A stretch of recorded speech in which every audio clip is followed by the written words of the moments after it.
ยาน้ำแก้ร้อนในเขากุยขวดสีขาวฝาสีเขียวจากอ้วยอันโอสถสวัสดีครับตอนรับทุกท่านเข้าสู่รายการถกไม่เถียงครับประเด็นที่ผมจะถกวันนี้คุณผู้ชมครับต่อเนื่องจากเมื่อวานนี้แล้วครับที่มีการพูดคุยกับอาจารย์เจตและอาจารย์วันวิชิตนะครับคุณผู้ชมครับเรื่องของกัมพูชาเราพักเอาไว้ก่อนแต่เมื่อวานนี้หนึ่งในหัวข้อที่มีการพูดคุยสนทนากันก็คือเรื่องของรัฐธรรมนูญนะครับสุดท้ายสุดแล้วนะครับการแก้ไขรัฐธรรมนูญจะเกิดขึ้นหรือไม่อย่างไรนะอันนี้ก็ต้องว่ากันไปตามขบวนกา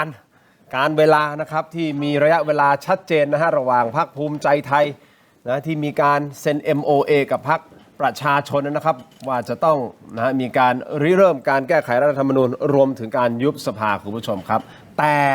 ก็มีเสียงวิพากษ์วิจารณ์ออกมานะฮะจากหลายคนนะครับที่ออกมาบอกว่าโอ้ทำไมพรรคส้มชะล่าใจหรือเปล่าหลงทางเกมนะแก้รัฐธรรมนูญของพรรคภูมิใจไทยหรือไม่นะครับคุณผู้ชมครับและอีกอย่างหนึ่งนะฮะที่มีการพูดคุยกันคือว่าถ้าสมมุติเกิดมีการแก้ไขรัฐธรรมนูญยกร่างทั้งฉบับนะจริงๆแล้วนะครับอาจจะมีโอกาสที่ทำให้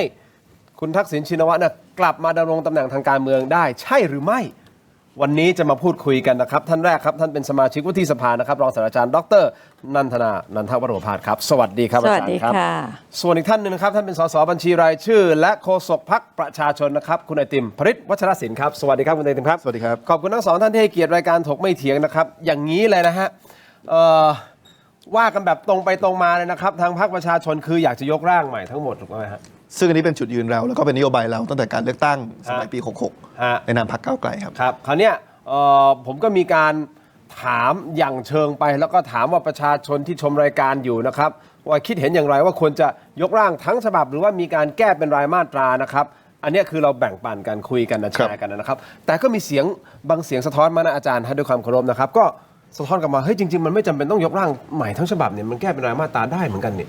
คือความจริงว่าเหตุผลที่เรามองว่าจะเป็นต้องมีการจัดทำฉบับใหม่และการแก้รายมาตราเพียงอย่างเดียวจะไม่พอสองเหตุผลครับเหตุผลที่1เนี่ยคือหากเรามองว่าเนื้อหาของรัฐธรรมนูญ60มีปัญหาพอเราเริ่มลิสต์ว่ามีปัญหาอะไรบ้างเช่นสว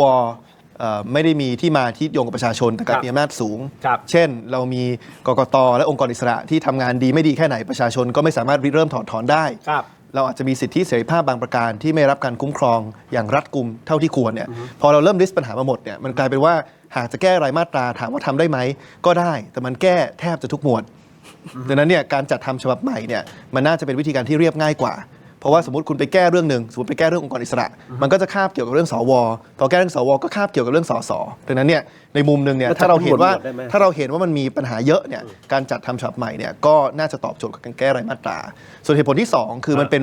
ถ้ามีการจัดทำฉบับใหม่เนี่ยมันสามารถออกแบบกระบวนการให้ประชาชนมีส่วนร่วมได้มากขึ้น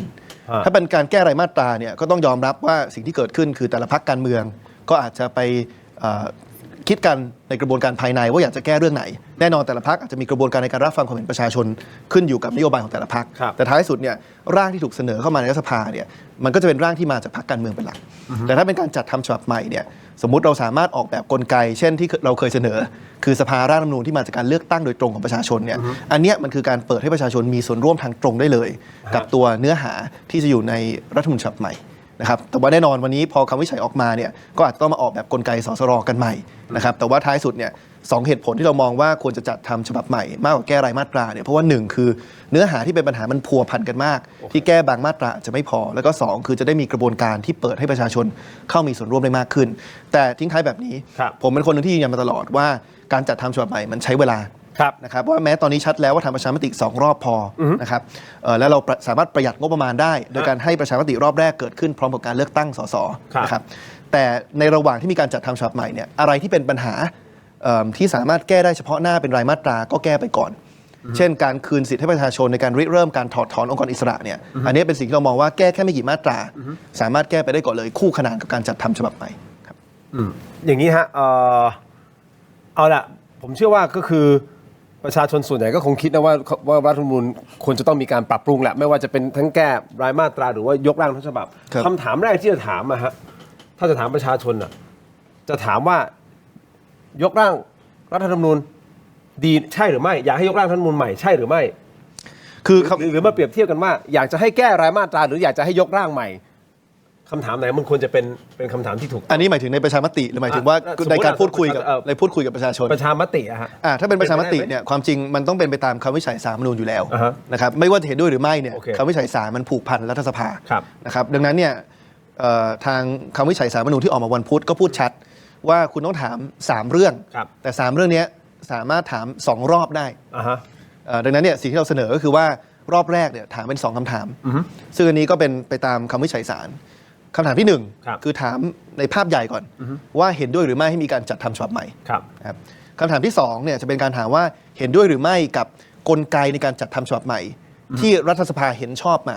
นะพูดง่ายๆคือรัฐสภาต้องไปถกกันก่อนว่าจะเสนอกลไกในการจัดทำฉบับใหม่ยังไงแล้วทำเป็นร่างมา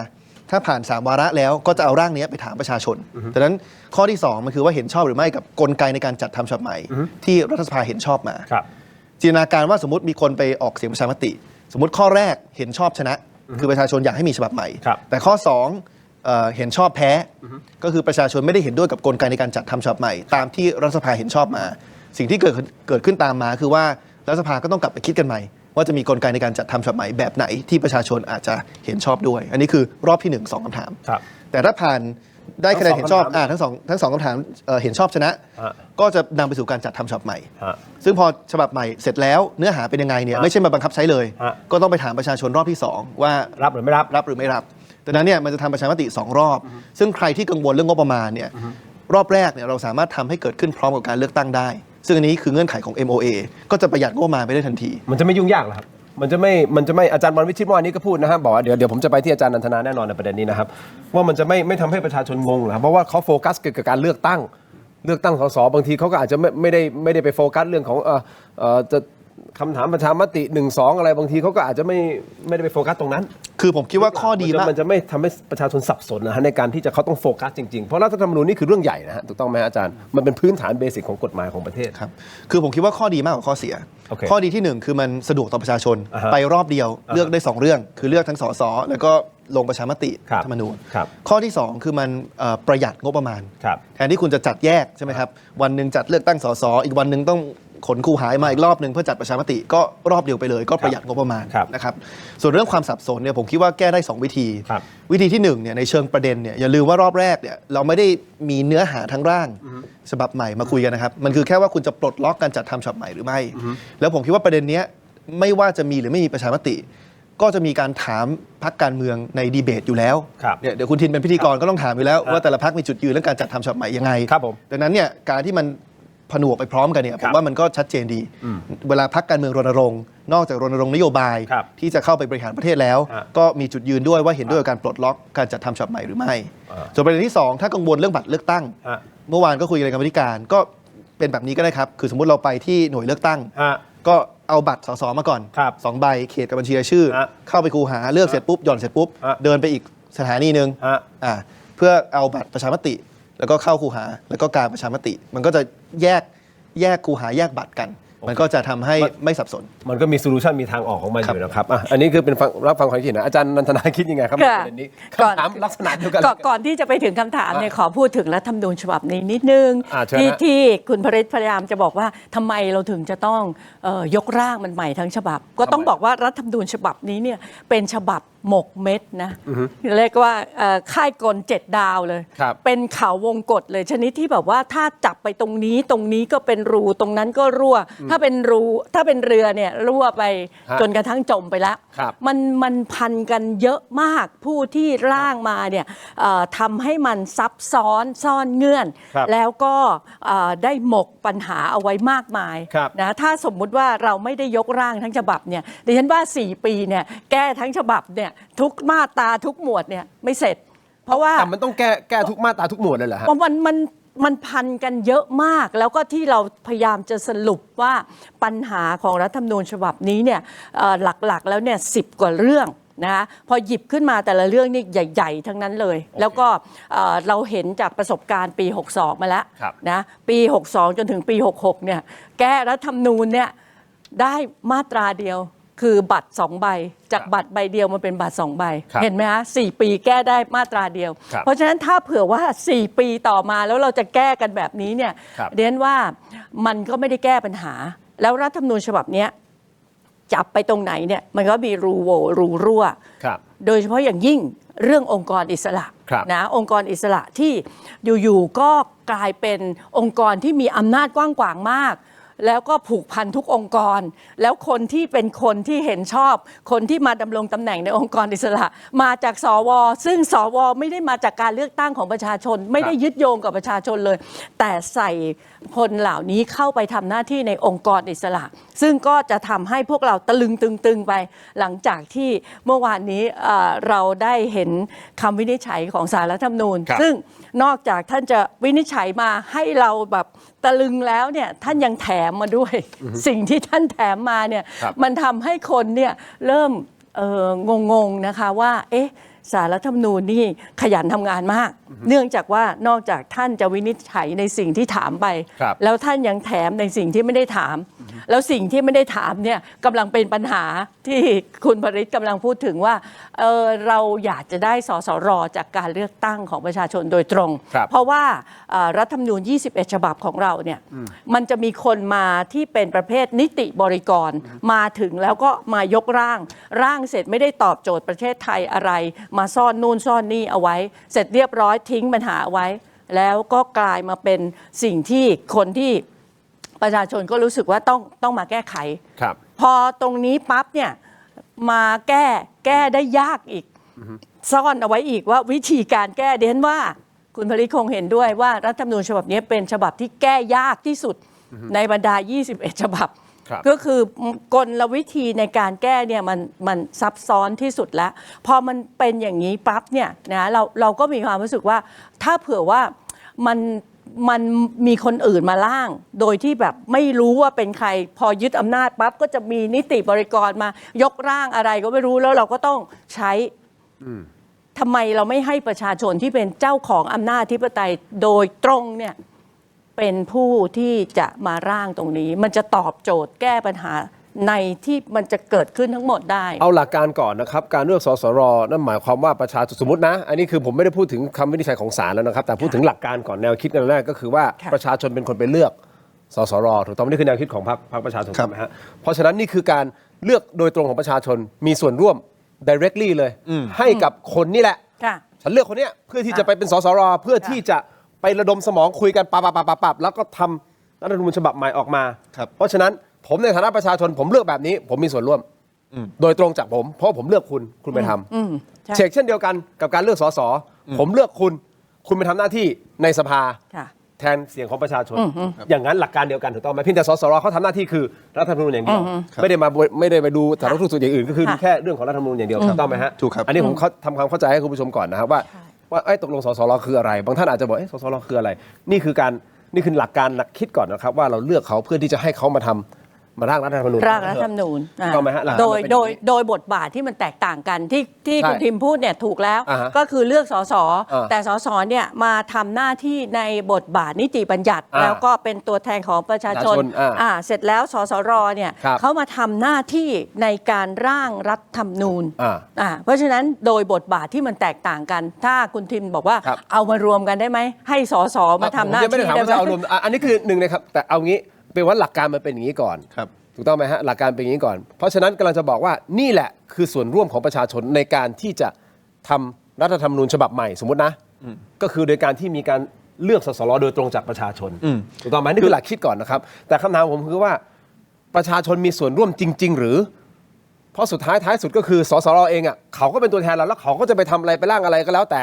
เป็นเรื่องของพวกเขาแล้ว ก็เหมือนที่เราเลือกสสทุกวันนี้สสทุกวันนี้หลายคนก็ตั้งคำถามนะเราเลือกพวกคุณเข้าไปเนี่ยแต่ประเทศชาติมันเป็นอย่างเงี้ยการเมืองเป็นอย่างเงี้ยนั่นหมายความว่าเราจะมีอำนาจแค่เฉพาะตอนที่เราหย่อนบัตรเลือกเขาพอเลือกเสร็จปุ๊บสสก็เป็นหน้าที่ของพวกคุณละเช็คเช่นเดียวกันกับสสรใช่หรือไม่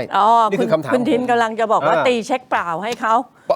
ก็ไม่รู้ว่าจะเรียก ประมาณว่าเข้าไปแล้วเขาจะทำอะไรก็ได้ใช่ไหม ประชาชนมีส่วนร่วมจริง ๆ หรือในการที่จะร่างรัฐธรรมนูญฉบับนี้โดยการเลือกสสรโดยตรง อันนี้ผมแยกก่อนนะฮะผมไม่ได้ไปก้าวไก่หรือวิพากษ์วิจารณ์สิ่งที่ศาลรัฐธรรมนูญท่านวินิจฉัยมาแล้วนะครับอันนี้ยกออกไปก่อนผมแค่พูดถึงหลักการก่อน ดิฉันตอบตรงนี้ได้ว่าเวลาที่คนไปเลือกสสเนี่ยเขาเลือกอะไร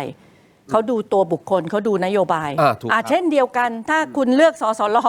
สรก็ต้องมาพร้อมหลักการ ว่าถ้าเผื่อเขาได้เป็นสสรเนี่ยเขาจะร่างรัฐธรรมนูญไปในทิศทางไหน แล้วเราก็ต้องดูเงื่อนไขหลักการของเขาแล้วบอกคนนี้แหละใช่ที่เราอยากได้รัฐธรรมนูญแบบนี้คล้ายๆกันค่ะ ผมเสริมด้วยคือแน่นอนพอเราเลือกตัวแทนเข้าไปแล้ว ตัวแทนเราจะทำหน้าที่ได้ดีหรือไม่ดีจะคอยมาสอบถามความเห็นเราหรือไม่เนี่ยอันเนี้ยมันขึ้นอยู่กับประสิทธิภาพของผู้แทน ถูกครับ แต่คำถามคือยังไงก็ตามเนี่ยมันก็ยังถือว่าเป็นการมีส่วนร่วมของประชาชนสูงกว่าระบบอื่น เช่นคุณทีนอาจจะบอกว่าเลือกตั้งสสรเข้าไปไม่รู้หรอกว่าเลือกไปแล้วเขาจะมาฟังความเห็นเราไหมแต่คำถามคือว่ามันน่าจะดีกว่าเอาระบบแบบเลือกสวไหมครับที่ประชาชนเลือกไม่ได้เลย แล้วให้ผู้สมัครไปเลือกกันเองดัง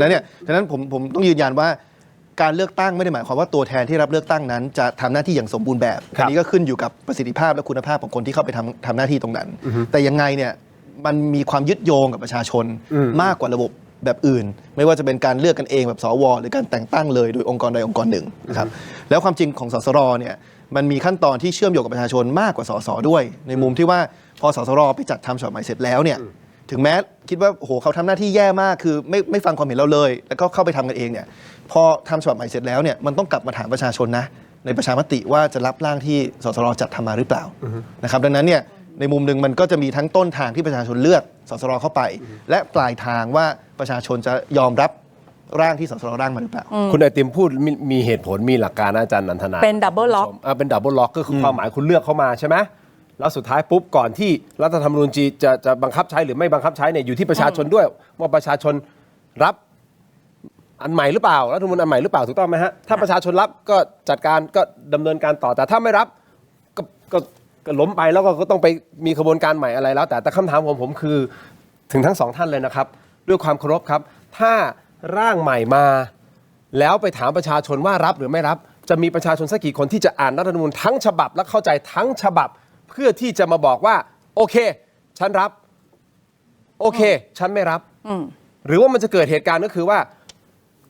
คนโดนรงเฮ้ยเพื่อนถามเพื่อนเฮ้ยเอ็งรับเปล่าวะรับไปเถอะเอ็งรับเปล่าเฮ้ยไม่รับกลายเป็นอย่างนี้หรือเปล่าคุณผู้ชมเดี๋ยวพักสักครู่ฮะช่วงหน้ากลับมาฟังคำตอบทั้งสองท่านครับสักครู่เดียวครับ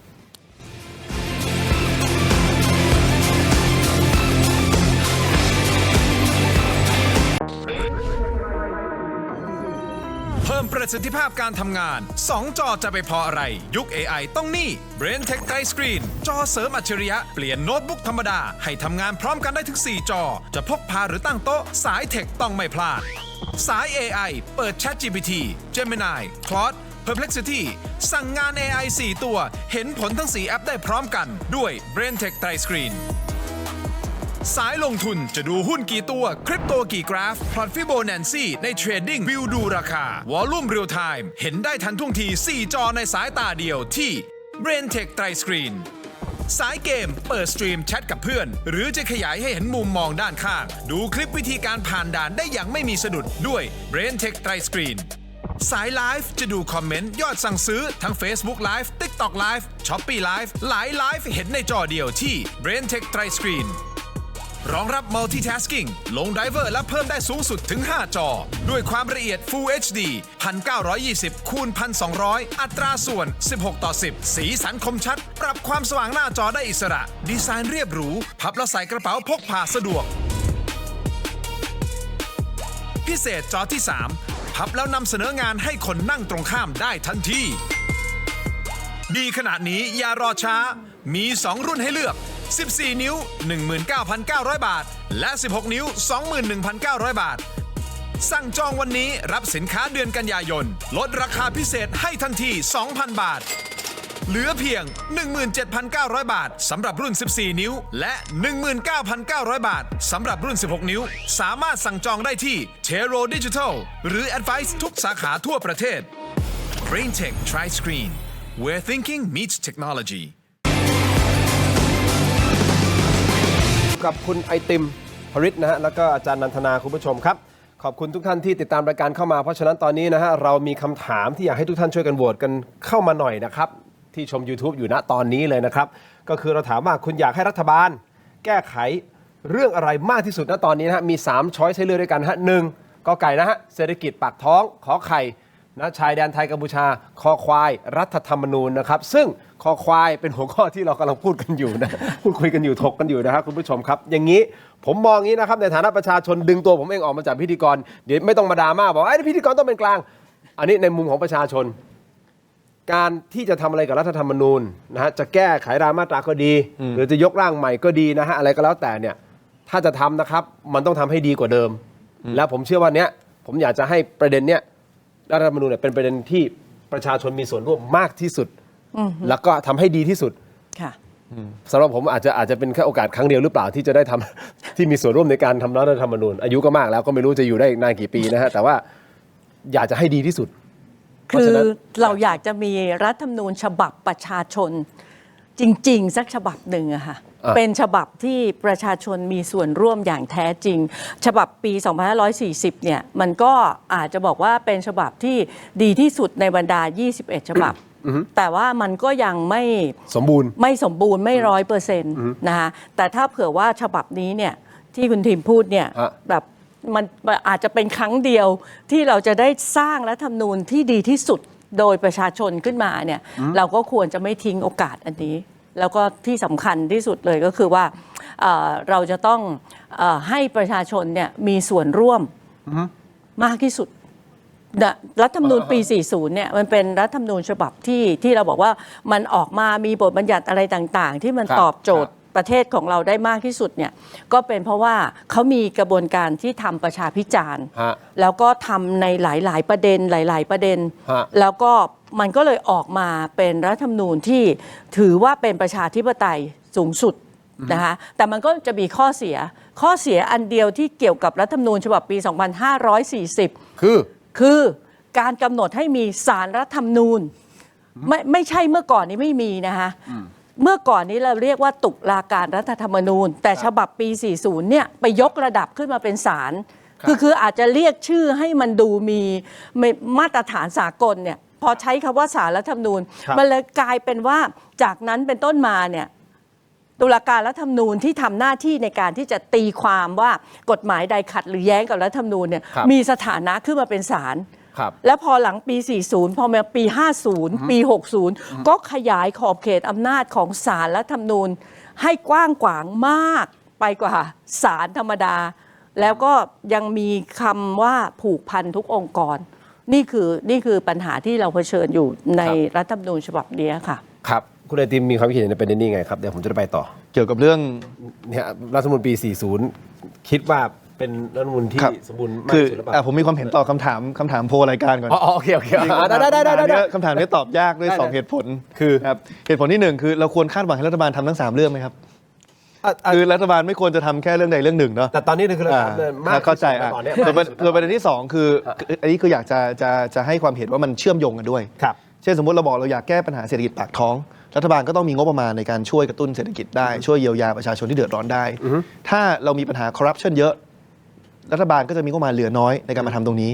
แต่ถ้าเรามีการออกแบบกลไกทางการเมืองในรัฐธรรมนูญ 60 ที่ชื่อว่าปราบโกงแต่ผ่านมา 7-8 ปีคะแนนความโปร่งใสลดลงมาเรื่อยๆเนี่ยก็จะทำให้แก้ปัญหาทุจริตได้ยากขึ้นดังนั้นเนี่ยจะเห็นว่าเรื่องรัฐธรรมนูญกับเรื่องปากท้องมันก็สัมพันธ์กันแต่เหมือนกันนะครับแต่โอเคเข้าใจว่าเป็นสิ่งที่ชวนคิดชวนตอบแต่ว่าแค่จะบอกว่า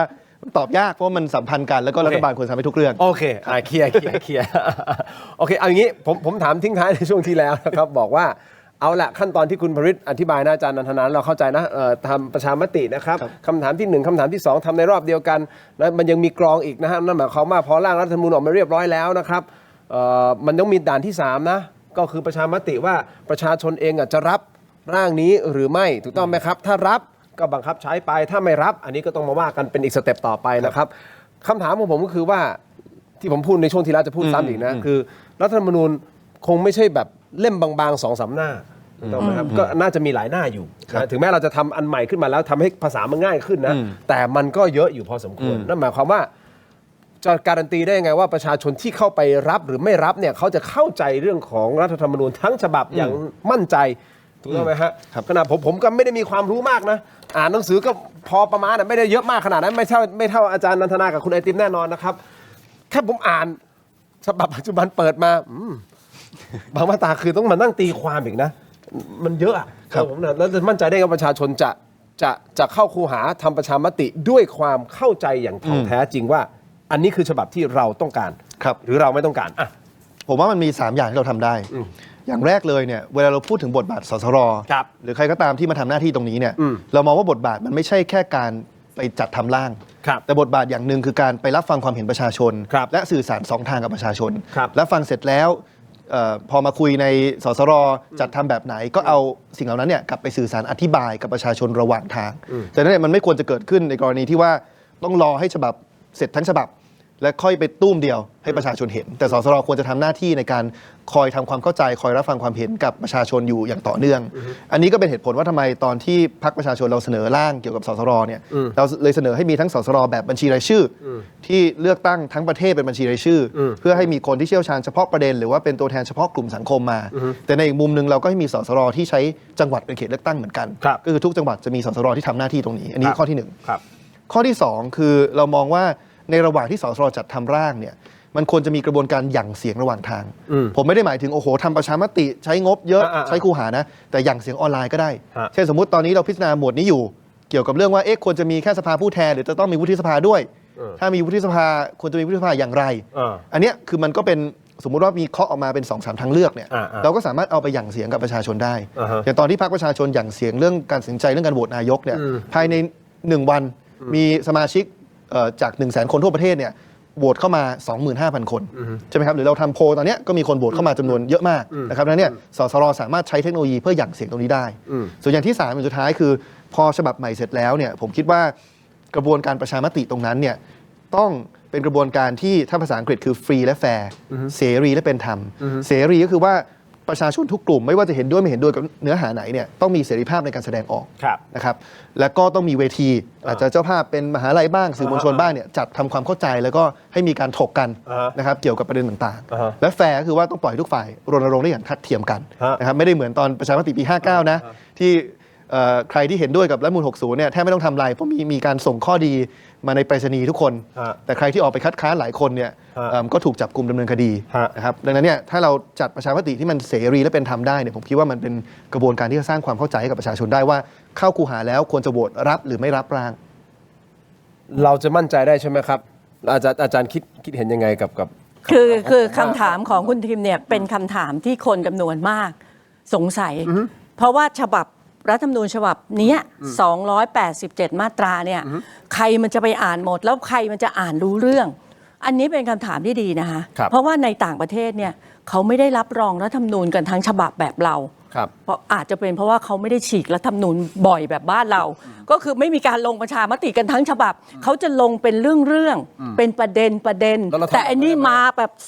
287 เรื่องให้เราลงแล้วไอ้อันเนี้ยมันจะลงยังไงก็เลยมีคำที่พูดมาในตอนปี 60 รณรงค์ปี 60 เนี่ยบอกว่ารับไปก่อนแล้วค่อยแก้แล้วไงล่ะบัดนี้แก้ไม่ได้เลยเพราะว่ามันเป็นเรื่องที่ต้องบอกว่ากระบวนการร่างรัฐธรรมนูญในครั้งนั้นเนี่ยนะคะก็มีนิติบริกรมาร่างแล้วร่างเสร็จเนี่ยก็ยกขึ้นมาทำไมที่มาของการลงประชามติของบ้านเราทั้งปี 50 แล้วก็ปี 60 ก็เนื่องจากว่าผู้ร่างเนี่ยไม่ได้มาจากประชาชนไม่ได้ยึดโยงอยู่กับประชาชนเขาก็ต้องการสร้างความชอบธรรมให้กับรัฐธรรมนูญฉบับนั้นด้วยการบอกว่ารัฐธรรมนูญฉบับนี้ได้ผ่านการลงประชามติของประชาชนเสียงข้างมากเห็นด้วยไปแล้วมันก็เลยกลายเป็นที่มาว่าละต่อไปนี้การทำรัฐธรรมนูญในบ้านเราต้องลงประชามติแต่ว่าเราจะบอกว่ากระบวนการอันนี้ถ้าเราให้ประชาชนเข้ามาเป็นผู้ร่างกระบวนการที่คุณพริตพูดก็คือว่าเปิดรับฟังความคิดเห็นอย่างที่ปี 40 เขาทำก็คือทำประชาพิจารณ์เหมือนจริงๆง่ายๆล่ะสมัยนั้นเนี่ยมันยังไม่มีโพลแบบตามที่เราทำกันออนไลน์อะไรแบบนี้ในเรื่องประเด็นนี้ท่านเห็นว่าอย่างไรสวนี่ควรจะเลือกกันเองจากกลุ่ม20กลุ่มอาชีพหรือไม่เดี๋ยวมันก็จะรัวๆกันเข้ามาบอกว่าไม่เอาแล้วอย่างนี้นะหรือว่าต่อไปนี้ศาลรัฐธรรมนูญเนี่ยควรจะเป็นตุลาการรัฐธรรมนูญหรือเป็นศาลรัฐธรรมนูญแล้วมันก็จะรัวๆกันเข้ามาอันนี้เดนว่า มันก็จะบอกไปในระหว่างทางที่ร่างไปเรื่อยๆว่าตอนนี้พอถึงหมวดนี้แล้วคนก็รู้แล้วว่าถ้าถึงหมวดองค์กรอิสระที่มาขององค์กรอิสระคนส่วนใหญ่คิดอย่างนี้แล้วมาถึงขอบเขตอำนาจเป็นแบบนี้ที่มาของสสเป็นอย่างนี้ที่มาของสวเป็นอย่างนี้ คือเราจะมีความรู้มากขึ้นอันนี้ผมเราได้รับข้อมูลแล้ว ครับ แล้วก็กระบวนการเนี่ย เห็นด้วยครับ ถ้ามันไม่เห็นด้วยในลักษณะของการที่แบบโอ้โหอย่างแรงว่าสวนความรู้สึกของผู้คนอย่างแรงเนี่ย มันก็ต้องมาปรับแก้ มันก็จะตกลงไปแล้วก็แบบโอ้ถ้าออกมาฉันจะไม่รับประชามติอันนี้ถ้ารัฐธรรมนูญฉบับนี้เสร็จออกมาเนี่ยถ้ามันยังเป็นอย่างนี้เราไม่เอาสุดท้ายสุดก็ต้องมาอ่านอยู่ดี เพราะว่าตอนที่เราทำประชาพิจารณ์อะไรก็แล้วแต่แสดงความคิดเห็นก็แล้วแต่ถูกต้องไหมนี่คือการแสดงความคิดเห็นเฉยๆการแสดงความคิดเห็นอาจจะมีชุดข้อมูลแบบหนึ่งความคิดเห็นแบบหนึ่งแต่พอร่างเป็นตัวหนังสือออกมาจริงๆแล้วเนี่ยคุณจะมั่นใจได้ไงว่าสิ่งที่แสดงความคิดเห็นกันนะว่านั้นน่ะกับสิ่งที่ร่างออกมามันจะไม่มีการหมกเม็ดอะไรหรือว่ามีการไปใส่คำหรือที่มันสามารถที่จะพลิกแพลงได้นี่คือหนึ่งคำถามที่ผมมีในประเด็นนี้นะครับส่วนในคำถามที่ผมมีคือว่าการทำประชามติถูกต้องไหมครับคำถามแรกคือว่ารับเห็นด้วยกับการจัดทำฉบับใหม่หรือไม่ฉบับใหม่หรือไม่ถ้าคำถามที่1ผ่านคำถามที่2ผ่านจบแล้วไปต่อแต่ถ้าสมมติเกิดคำถามแรกแล้วมันจอดอยู่แล้วครับความหมายคือแบบว่าประชามติประชาชนบอกว่าไม่เอาฉบับใหม่แต่ไม่ได้แปลว่าประชาชนไม่อยากแก้รัฐธรรมนูญนะแต่ไม่เอาฉบับใหม่ทั้งใหม่ไม่ได้ทำทั้งใหม่คุณจะไปยังไงต่อขออนุญาตพักสักครู่ครับช่วงหน้ากลับมาติดตามครับ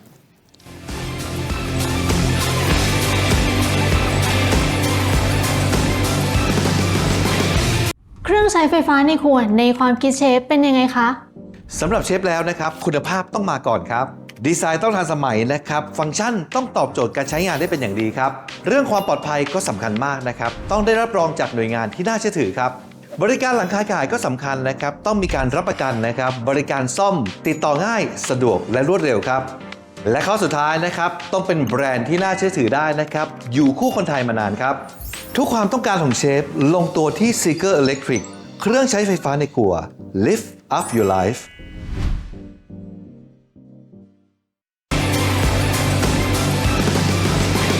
กลับมากันต่อครับรายการถกไม่เถียงครับอาจารย์นันทนาแล้วก็คุณภริษนะฮะอยู่ในรายการครับพูดคุยกันต่อนะคุณผู้ชมอย่าลืมโหวตกันเข้ามานะครับโหวตของเรานะครับคุณอยากให้รัฐบาลแก้เรื่องอะไรมากที่สุดนะฮะเศรษฐกิจปากท้องข้อกอไก่นะฮะขอไข่ชายแดนไทยกัมพูชาคอควายรัฐธรรมนูญนะครับแหมตอนแรกเนี่ยคุณไอติมบอกออกตัวก่อนแล้วเดี๋ยวก่อนนะ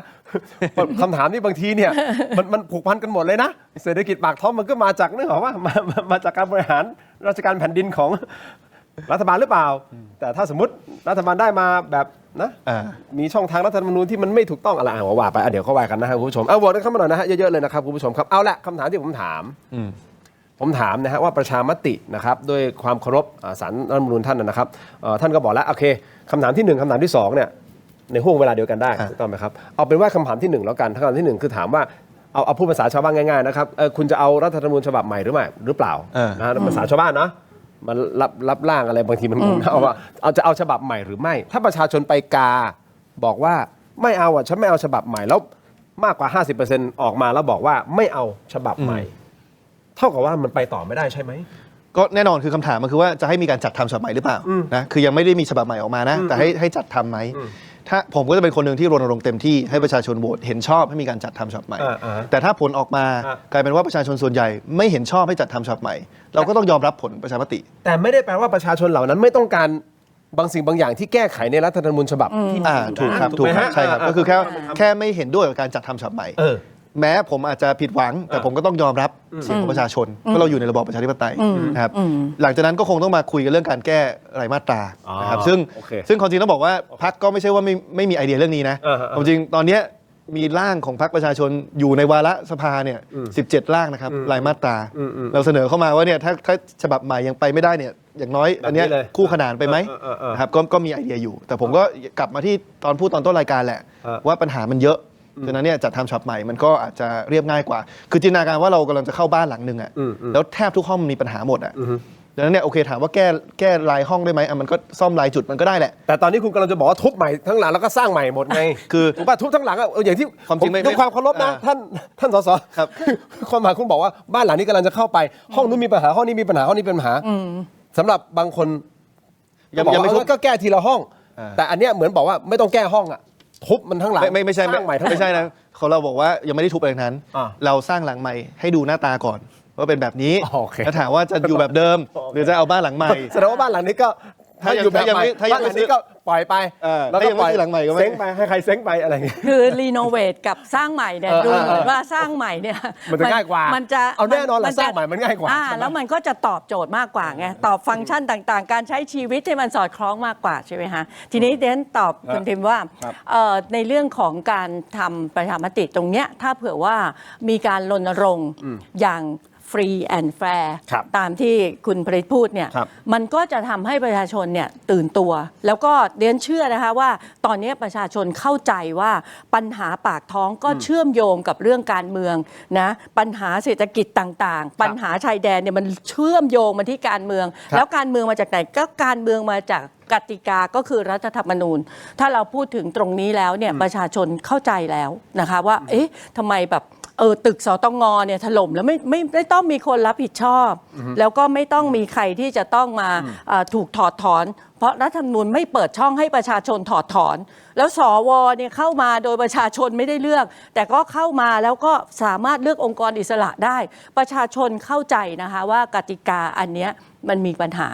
เพราะฉะนั้นถ้าเผื่อมีการรณรงค์ก่อนที่จะมีการลงประชามติเนี่ยนะให้ทุกฝ่ายที่เห็นด้วยและไม่เห็นด้วยเนี่ยออกมาเรียนว่าจะทำให้ประชาชนเนี่ยเขาออกมาด้วยความตั้งใจ แล้วยิ่งถ้าเผื่อว่าเราทำประชามติพร้อมกับการเลือกตั้ง ข้อดีก็คือว่ามันมีแรงจูงใจไงเขาอยากจะไปเลือกผู้แทนอยู่แล้ว แล้วไปทำประชามติด้วยอันนี้ก็คือเป็นแรงเสริมไม่อย่างนั้นเนี่ยถ้าเผื่อไม่ไปทำประชามติอย่างเดียวเนี่ยอาจจะมีแรงจูงใจน้อยแต่ถ้าเผื่อว่าไปเลือกตั้งเนี่ยทุกครั้งที่มีการเลือกตั้งเนี่ยประชาชนก็จะแบบเชียร์ข้างใดข้างหนึ่งพอเชียร์แล้วเนี่ยเขาก็อยากจะออกไปอย่างครั้งที่แล้วเนี่ย75%เนี่ยอันนี้ก็ถือว่าเยอะมากแล้วเราก็อยากจะให้ทำประชามติแล้วคนออกมา 75%อันนี้จะเป็นสิ่งที่จะทำให้เห็นเลยว่าประชาชนตื่นตัวแล้วเชื่อว่าประชาชนเข้าใจปัญหาของประเทศว่าทั้งหมดเนี่ยมันผูกพันอยู่ที่กติกาหลักของประเทศก็คือรัฐธรรมนูญคุณจะได้นายกที่ดีหรือเปล่าคุณเลือกแล้วกติกามันไม่ดีมันบอกว่าคนนี้เขาไม่เอาคุณไม่ได้คนนี้เป็นนายกใช่ไหมเพราะฉะนั้นอันเนี้ยคนเขาเริ่มเข้าใจแล้วก็จะมาช่วยกันลงประชามติที่จะทำให้เราได้รัฐธรรมนูญฉบับใหม่คุณผู้ชมครับไปที่ออนไลน์ของเราตอนนี้นะครับเทโรดิจิทัลใน YouTube นะครับ Facebook ถกไม่เถียง Facebook เสีย7 HD News นะครับเหลือบไปเห็นLine Open Chat ของเรานะเดี๋ยว QR Code ไปหาไปรอดูในออนไลน์ตอนนี้นะฮะไปออนไลน์นะครับเพราะตอนนี้คนคอมเมนต์กันแบบสร้างสรรค์มากเลยอยากจะให้เข้ามาเดี๋ยวผมมาอ่านด้วยนะ Line Open Chat คุยกันเรื่องรัฐธรรมนูญนี่แหละฮะคุณผู้ชมครับไปต่อกันในออนไลน์นะครับและยังมีหนึ่งประเด็นนะฮะอาจารย์เจตเมื่อวานนี้นั่งอยู่ในรายการนะคุณไอติมด้วยความเคารพท่านนะฮะท้าเลยครับพรรคส้มทั้งพรรคเลยก็ได้มาพูดเรื่องรัฐธรรมนูญกับอาจารย์เจตคุณไอติมจะว่าไงไปเจอกันในออนไลน์ครับขอบคุณทางทีวีนะอาจารย์ครับขอบคุณนะคุณไอติมครับเจอกันในออนไลน์ถกไม่เถียงครับสวัสดีครับ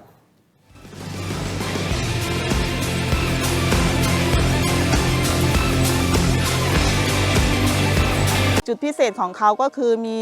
เนื้อที่มีสีแดงนะคะแล้วก็ลักษณะเด่นเนี่ยก็คือผิวข้างนอกของเขาเนี่ยก็คือจะมีปุยฝ้ายนิดนึงนะคะเหมือนผ้าสักหลาดที่ใบของเขาเนี่ยก็จะมีขนเหมือนกันอยู่ใต้ใบแบบนี้จะมีคำถามอยู่บ่อยๆนะคะว่าส้มโอทับทิมสยามเนี่ยเราจะเก็บได้ตอนไหนกี่เดือนนะคะเรานับตั้งแต่เริ่มเป็นดอกขาวๆเลยนะคะจนถึงลูกมาประมาณนี้คือช่วยเข้ามาอุดหนุนสินค้าของสวนคำสินนะคะผ่าน Thailand Food Mart ได้ตลอดนะคะทั้งปีมีสินค้าตลอดค่ะยังอยู่กับท่านสวนะฮะอาจารย์นันทนานะครับรวมถึงท่านสสคุณพฤทธิ์นะครับจากพรรคประชาชนนะฮะท่านเป็นโฆษกด้วยนะครับอย่างนี้ครับคุณผู้ชมครับอยากให้คุณผู้ชมโหวตกันเข้ามาเราถามคุณผู้ชมอยู่ณตอนนี้นะทีมงานเอาโหวตขึ้นมาหน่อยได้ไหมครับอยากให้คุณผู้ชมแสดงความคิดเห็นกันนิดนึงนะฮะว่าคุณอยากให้รัฐบาลแก้ไขเรื่องอะไรมากที่สุดณตอนนี้นะฮะก็คือเศรษฐกิจปากท้องหรือชายแดนไทยกัมพูชาหรือรัฐธรรมนูญนะครับซึ่งผมเห็นโหวตแล้วก็มีการแชร์ให้กับอาจารย์นันทนากับคุณไอติมดูเล็กน้อยซึ่งทั้งสองท่านก็รู้สึกเซอร์ไพรส์นิดนึงรู้สึกแหมโหวตกันอย่างนี้แหละตอนแรกเข้าใจว่าน่าจะเทน้ำหนักไปทางใดทางหนึ่งเยอะที่สุดแต่ปรากฏไม่ใช่นะฮะไม่ใช่นะฮะอันนี้เดี๋ยวมาเฉลยกันในช่วงท้ายของรายการนะครับผู้ชมครับแต่แน่นอนอยากให้ผู้ชมมาช่วยกันแบ่งปันนะแสดงความคิดเห็นกันนิดนึงนะฮะเนื่องจากว่าเรามี Line Open Chat เมื่อวานนี้เราเปิดเป็นวันแรกนะคุณไอติมอาจารย์นันทนานะครับ Line Open Chat ของเรานำ QR Code ขึ้นมานะฮะคุณผู้ชมครับมาร่วมกัน เป็นเพื่อนนะฮะบ้านถกไม่เถียงแฟนดอมสแกนคิวอาร์โค้ดหน้าจอตอนนี้ เข้ามาพูดคุยนะฮะผมอยู่ในนี้ด้วยนะครับ แล้วก็มีคอมเมนต์เข้ามาเยอะอ๋อมีคนดังหลายคนในนี้ด้วยเหรอจริงป่ะแล้วคุณรู้ได้ไงเขาใช้ชื่อเขาแฝงตัวมาอ๋อแต่คุณรู้เหรอโอ้โบรายการโปรดิวเซอร์รายการนี้เขารู้ทุกอย่างเลยนะยกเว้นเรื่องตัวเองโอ้นี่ฮะเนี่ยโอ้โหแบบอาจารย์คอมเมนต์กันสร้างสรรค์สมมตินะแก้นิสัยองค์กรอิสระและข้าราชการด้วยอ๋อนี่คำถามดีนะแล้วถ้าแก้รายมาตราเขาไม่ต้องมาถามประชามติใช่ไหมอันนี้คือเขาถามนะคุณ PHJ หรือถ้าเขาทำรัฐธรรมนูญใหม่ทั้งฉบับจะต้องมาถามประชามติว่ารับหรือไม่รับทั้งฉบับใช่ไหมไม่ได้ดูรายมาตราใช่ไหมแบบนี้ก็อาจจะเหมือนเดิมที่ทำปี 60 นั่นเองนี่คือความคิดเห็นนะมันก็เป็นคำถามที่ valid นะเป็นคำถามที่ที่ประเด็นนี้น่าสนใจเพราะว่าถ้าแก้รายมาตราเนี่ยถ้าไปแตะเรื่ององค์กรอิสระเนี่ยก็ต้องทำประชามติอยู่ดีดังนั้นก็ต้องทำประชามติ1 ครั้งอยู่ดีแต่ถ้าทำฉบับใหม่คือ2 ครั้งแต่อย่างที่บอกคือครั้งแรกเนี่ยมันทำพร้อมเลือกตั้งได้มันก็ประหยัดงบได้แต่ถ้าใครกังวลเรื่องงบเนี่ยความจริงแก้รายมาตราก็ใช่ว่าจะใช้งบน้อยกว่าขนาดนั้นคือรายมาตราเนี่ยมันจะไประบุเลยว่าที่จะต้องทำประชามติก็คือหมวด 1 หมวด 2 หมวด 15ใช่ไหมแล้วก็คุณสมบัตินักการเมืองแล้วก็อำนาจศาลและองค์กรอิสระใช่ซึ่งผมว่าถ้าจะแก้เรื่ององค์กรอิสระเนี่ยยังไงก็ไปแตะเรื่องนี้อยู่แล้วยังไงก็ต้องทำประชามติสุดท้ายก็ทำประชามติจะหลายครั้งมากกว่าการยกร่างใหม่ทั้งฉบับครับมีอีกท่านหนึ่งนะฮะคุณนางคุณทินเอาพักเดียวกันมาออกรายการพร้อมกันผมว่าไม่เกิดประโยชน์ครับเพราะรายการคุณถกไม่เถียงไม่ดิฉันไม่ได้อยู่พักเขานะคะคนละพักดิฉันเป็นสวนะคะเป็นสวนะครับคือแต่บางทีโอเคแนวคิดบางอย่างอาจจะไปเห็นด้วยหรือไม่เห็นด้วยอันนี้คือเป็นอิสระนี่คือความสวยงามของประเทศไทยแล้วก็สังคมประชาธิปไตยเนาะคือดิฉันเองเนี่ยผลักดันเรื่องการที่จะยกร่างรัฐธรรมนูญใหม่มาตั้งแต่ยังไม่เป็นสวแล้วก็เข้ามาเป็นสวด้วยกติกาวิปริตอันเนี้ยคือเสี่ยงเข้ามาจะบอกกติกาแบบนี้เข้ามาเพราะดิฉันจะเข้ามาเป็น1 ใน 3ของสวที่จะไปแก้รัฐธรรมนูญไงฮะมันต้องได้เสียง67เสียงจาก200ไงก็ที่เข้ามาเนี่ยคือเข้ามาที่จะยกร่างรัฐธรรมนูญใหม่เพราะเห็นความอัปรักษ์ของรัฐธรรมนูญฉบับนี้จึงเข้ามานะแต่ว่ามันก็ไปตรงกับแนวคิดของทางพรรคประชาชนที่ตั้งใจที่จะยกร่างรัฐธรรมนูญใหม่จะแก้รัฐธรรมนูญให้เป็นประชาธิปไตยเข้าใจตรงกันค่ะซึ่งบางสสจากพรรคอื่นที่ไม่ใช่พรรคประชาชนอาจจะมีไอเดียคล้ายๆกับคุณกับพรรคประชาชนก็ได้นึกออกไหมฮะหรือไม่เหมือนก็ได้ก็เมื่อวานมีประชุมกรรมธิการก็มีตัวแทน3 พรรคนะถ้าเรียกง่ายก็คือส้มแดงน้ำเงินน่ะโอเคภูมิใจไทยเพื่อไทยก็ไม่เถียงนะครับก็มีจุดที่เห็นตรงกันหลายข้ออยู่ถกแต่ไม่เถียงเหมือนกันก็คืออะไรที่มันดีแล้วเห็นตรงกันก็ดีเราก็จะสนับสนุนให้มันดีแต่อะไรที่มันดูหมิ่นเหม่มันไม่ใช่มันก็อย่าไปทำแค่นั้นเองก็ถกกันนะฮะแต่สุดท้ายสุดอย่างสุดท้ายสุดก็คือถ้าสมมติทุกอย่างมันเป็นไปตามขั้นตอนและสุดท้ายสุดถ้ามีฉบับใหม่ออกมาจริงถูกต้องไหมฮะไฟนอลเลยคือประชาชนว่าคุณจะรับหรือไม่รับรัฐธรรมนูญฉบับใหม่นี้ใช่ค่ะใช่ถูกไหมฮะใช่ค่ะแต่ที่ดิฉันกังวลแล้วคุณทิมยังไม่ได้พูดถึงก็คือว่าก่อนที่เราจะไปสู่การทำประชามติเราจะต้องแก้มาตรา256ในสภาก่อนรัฐสภาแล้วเป็นดีเทลก่อนที่จะไปถึงประชามติเดี๋ยวเราพูดกันว่าเดี๋ยวเราทำประชามติอะไรเงี้ยเหมือนกับทำได้เลยไม่ใช่นะคะแล้วก็เป็นอุปสรรคอย่างใหญ่หลวงที่ดิฉันพูดมาว่าการแก้มาตรา256จะต้องใช้เสียงของสว1 ใน 3คือ67ดิฉันก็ถามกลับไปที่คุณบริษว่าทำอย่างไรถ้าเผื่อว่าสวเสียงข้างมากเขาไม่โหวตให้1 ใน 3การแก้รัฐธรรมนูญตรงนี้แก้มาตรา256แก้ไม่สำเร็จไปสู่การทำประชามติไม่ได้อีกนะคะคุณบริษจะแก้ยังไงคะตอบเลยไหมครับขออนุญาตถามอาจารย์เป็นพิธีกรคู่ขออนุญาตถามโอเคไหนก็ไหนแล้วรายการถกไม่เถียงทำมาถึงวันศุกร์แล้วต่างคนก็ต่างเหนื่อยกันแล้วอัดมาทั้งอาทิตย์แล้วนะคุณผู้ชมบางท่านก็บอกเอาเถอะเป็นผู้ช่วยถ้าไม่ตอบถกไม่เถียงมันถามไม่ตอบนะครับก็ผมใช้ก่อนเป็นบทสรุปเมื่อวานด้วยแล้วก็จะมาสู่คำตอบต่อคำถามอาจารย์นันทนาคือเมื่อวานเนี่ยหลังจะมีคำวินิจฉัยศาลครับเราก็มีนัดคุยกันในที่ประชุมกรรมธิการก็มีตัวแทน3 พรรคก็คือผมตัวแทนสีส้ม มีคุณหมอชลน่านตัวแทนพรรคเพื่อไทย พรรคแดง แล้วก็คุณพาราดอนตัวแทนสีน้ำเงินพรรคภูมิใจไทย อ่า ก็มีข้อสรุปตรงกัน 3 เรื่อง คือเรื่องที่ 1 คือเห็นตรงกันว่าคำวินิจฉัยศาลเนี่ยเขียนชัดว่าทำประชามติ2 รอบพอ โอเค เพราะตอนแรกมีบางฝ่ายนะ อ่าฮะ บางฝ่ายที่เขามองว่าต้องทำ3 รอบ ครับ นะครับอย่างพรรคภูมิใจไทยเนี่ยสมัยก่อนก็เคยมองว่าสองรอบได้ไม่ได้ อ่า เมื่อวานเนี่ยเขาพูด ชัดเจ ชั น ด ละ ว่า 2 รอบได้ โอเค แล้วจะไปถึง 2 รอบเนี่ยมันก็ต้องเริ่มต้นในการแก้รัฐธรรมนูญมาตรา 256 ถ้าอธิบายแบบง่ายๆนะ อืม ก็คือว่าถ้าคุณอยากจะจัดทำฉบับใหม่เนี่ยคุณอยู่ดีเสกมันขึ้นมาไม่ได้ ไม่ได้ คุณต้องไปแก้รัฐธรรมนูญ60 ที่เราใช้กันอยู่เนี่ยเพื่อไปเพิ่มข้อความว่าจะจัดทำฉบับใหม่ยังไง จะมีสสรไหมสสรจะหน้าตาเป็นยังไงนะครับดังนั้นเนี่ยมันก็ต้องไปแก้ถ้าเรียกง่ายคือแก้หมวด 15/1นะครับเกี่ยวกับตรงนี้ ถ้าจะแก้ตรงเนี้ยมันก็ต้องเสนอเป็นร่างกฎหมาย ผ่าน 3 วาระของรัฐสภา ครับ นะครับอันนี้คือเห็นตรงกันว่า ครับ ดังนั้นเนี่ยขั้นตอนคือยื่นร่างนี้แล้วก็ผ่าน 3 วาระแล้วก็ถ้าผ่านก็ทำประชามติรอบแรก พร้อมกับการเลือกตั้ง ข้อที่ 2 ที่เห็นตรงกันคือทันกรอบ 4 เดือนตาม MOA ทันเหรอฮะทันใช่ไหม ผมชี้เห็นแบบ ทันเหรอ สมมติมีการแถลงนโยบายปลายกันยา อ่า ครับก็เงื่อนไขคือต้องยุบสภาภายใน 4 เดือน ครับ รวมไป4 เดือนคือต้องยุบสภาภายในปลายมกรา ครับ ดังนั้นเนี่ยเดือนมกราเนี่ยคุณจะต้องมาถกกันแล้วว่าจะทำประชามติวันไหนเลือกตั้งวันไหนที่พร้อมกันดังนั้นเนี่ยก่อนมกราเนี่ยร่างไอ้หมวด 15/1เนี่ยมันควรจะผ่านวาระ 3 มาแล้ว ควรจะผ่านวาระ 3 ใช่ไหม ก็คือวาระ 3 ก็ต้องเกิดขึ้นภายในปลายธันวา แล้วที่อาจารย์กังวลนะครับ 67 เสียงสวนะครับ เดี๋ยวมาตอบ โอเค วาระ 3 คือปลายธันวา อ่า ดังนั้นวาระ 2 ก็ต้องประมาณกลางธันวา ครับ ดังนั้นเนี่ยคุณก็จะมีเวลาจากวันเนี้ยถึงกลางธันวา เพื่อผลักดันร่างหมวด 15/1 หรือมาตรา 256 เนี่ยให้ผ่านวาระ 1 และชั้นกรรมาธิการให้เสร็จทันก่อนกลางธันวา ครับ ซึ่งเป็นไปได้ ครับ สมมุติว่าเราสามารถยื่นร่างแล้วมีการเปิดประชุมภายในปลายกันยาเพื่อพิจารณาวาระ ครับ 1 ก็หมายความว่าพอผ่านวาระ 1 ไปแล้วกรรมาธิการก็มีเวลา 2 เดือนเต็ม ในการที่ไปถกรายละเอียดกัน ครับ นะครับเสร็จปลายพฤศจิกาก็เสนอเข้าวาระ 2 ปึ้ง กลางธันวาพอดี กลางธันวาปั๊บ แต่ถ้าเราต้องคุยกันก่อนสักนิดนึงก่อนวาระ 1 ก็จะทำให้กรรมาธิการก็อาจจะมีเวลาจาก 2 เดือนอาจจะเหลือเดือนครึ่ง เดือนครึ่ง แต่ก็ทันอยู่ดี โอเค ถ้ามีเจตจำนงนะครับ ฮะ ดังนั้นเนี่ยข้อที่ 2 เห็นตรงกันคือทัน ฮะ นะครับข้อที่ 3 ก่อนจะไปคำตอบอาจารย์คำถามอาจารย์นานาคือขั้นตอนถัดไปก็เลยให้แต่ละพักเนี่ยไปทำกันบ้าน ฮะ ว่าจะเสนอไอ้ร่างหมวด 15/1 เนี่ยยังไง ยังไงอาจจะเป็นสสรแบบไหน หน้าตายังไง เพราะหลังจะมีคำวินิจฉัยศาลมันก็ต้องมาศึกษาตรงนั้นด้วย ครับ นะครับอันนี้คือดังนั้นผมยืนยันว่าทันนะครับทีนี้จะไปถึงนั้นไหมจริงอยู่ครับว่าเสียงสวสำคัญ ครับ นะครับผมก็มองว่าเป็นหน้าที่ของทุกพัก ครับ ย้ำนะทุกพักทั้งส้ม ทั้งแดงและน้ำเงิน อ่าฮะ ในการไปทำความเข้าใจกับสว อ่าฮะ ให้โหวตเห็นชอบกับ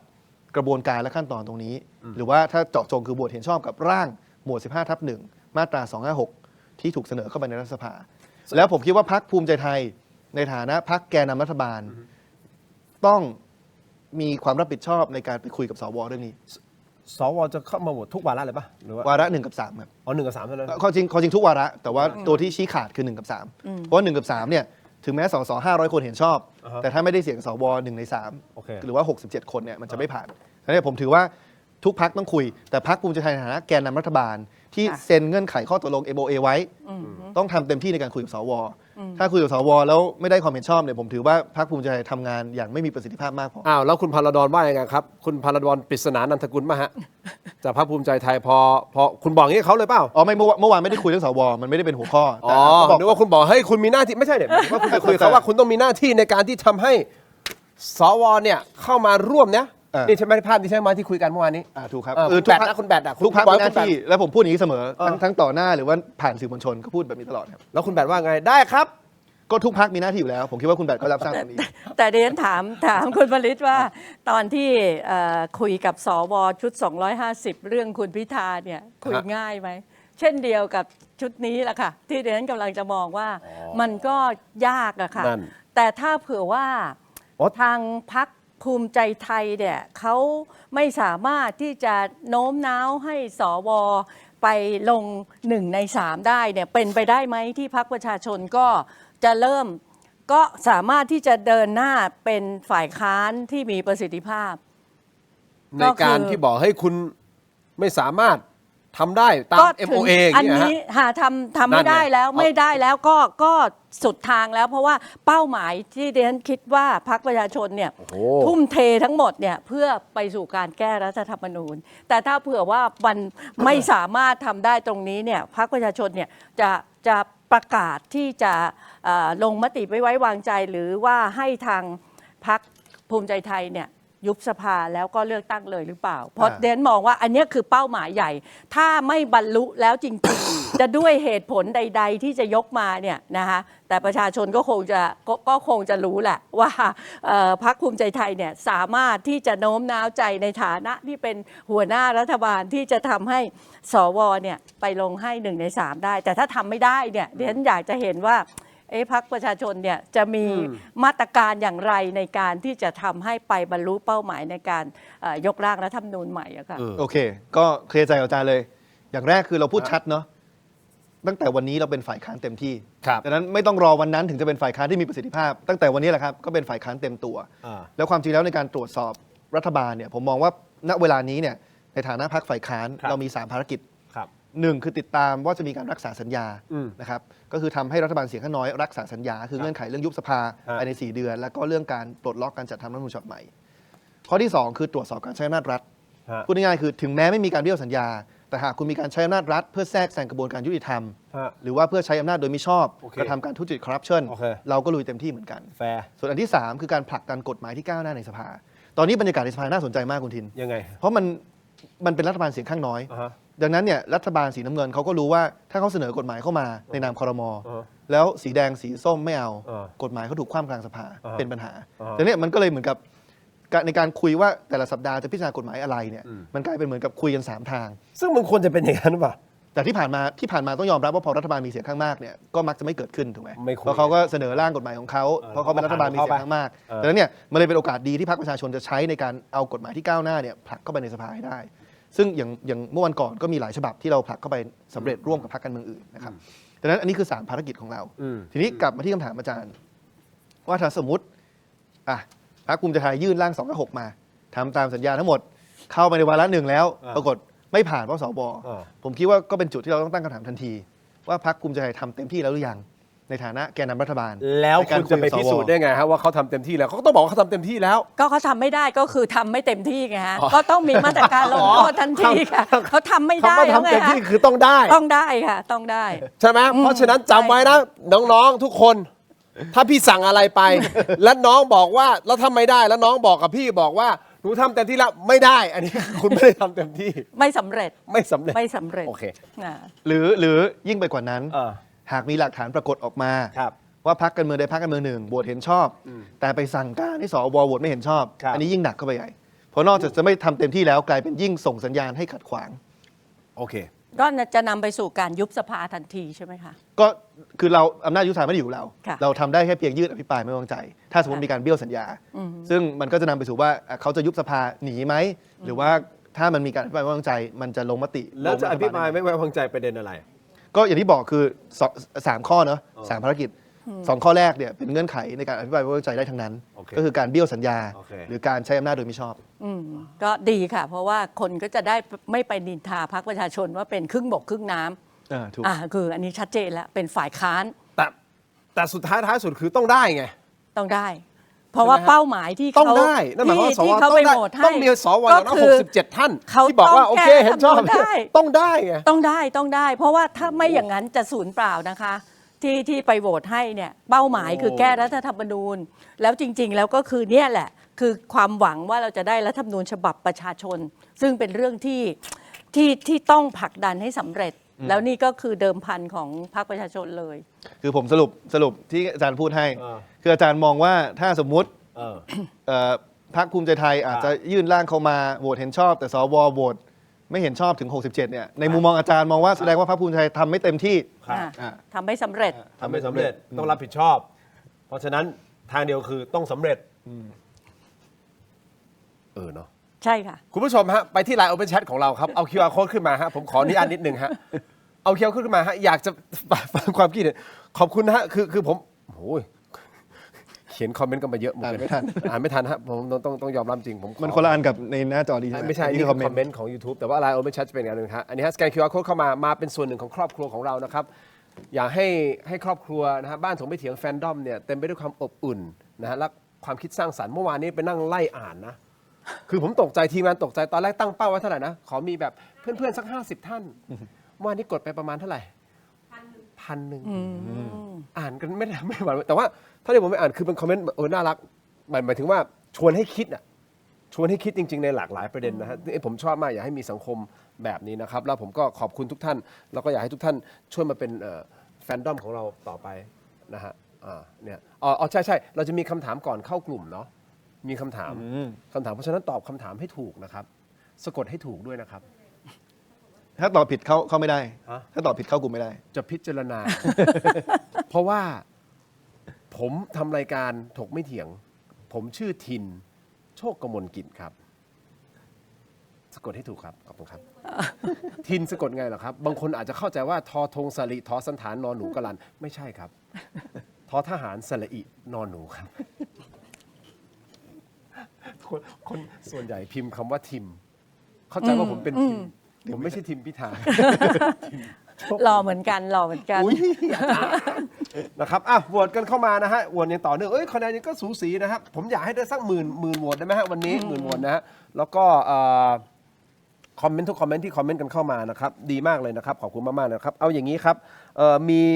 มีคำถามหนึ่งจริงๆเป็นคำถามเกี่ยวกับเรื่องของการยกร่างรัฐธรรมนูญเกี่ยวกับรัฐธรรมนูญนี่แหละครับคุณผู้ชมครับถามคุณไอติมแบบตรงๆไปตรงมาเลยนะครับคิดว่าหมวด1หมวดบททั่วไปกับหมวด2พระมหากษัตริย์และเรื่องพระราชอำนาจจะทำอย่างไรครับจะแก้หรือไม่แก้หรือยังไงครับคือผมคิดอย่างนี้ก่อนนะครับประเด็นแรกคือสิ่งที่หลายคนกังวลสิ่งที่อยู่ในใจของคนหลายคนเนาะที่กังวลคือกังวลว่าการจัดทำฉบับใหม่จะนำไปสู่การเปลี่ยนแปลงระบอบการปกครองหรือรูปแบบรัฐหรือเปล่าอันนี้ผมต้องยืนยันนะครับขีดเส้นใต้100 ครั้งว่าไม่นำไปสู่การเปลี่ยนแปลงระบบการปกครองและรูปแบบรัฐแน่นอนเพราะมาตรา 255 ของรัฐธรรมนูญ 60 เนี่ยเขียนไว้อยู่แล้วว่าคุณจะแก้หรือคุณจะจัดทำฉบับใหม่ยังไงเนี่ยห้ามไปเปลี่ยนแปลงระบบการปกครองและรูปแบบรัฐฉะนั้นเนี่ยอันนี้ให้ความสบายใจได้ว่าไม่ว่าข้อความในมาตราไหนจะเปลี่ยนไปเนี่ยมันไม่สามารถไปเปลี่ยนแปลงระบบการปกครองหรือรูปแบบรัฐได้หรือถ้าต้องการให้มั่นใจไปกว่านั้นอีกเนี่ยก็สามารถระบุตรงนี้เข้าไปในตัวร่าง 256 ได้เช่นกันว่าให้สสรไปจัดทำฉบับใหม่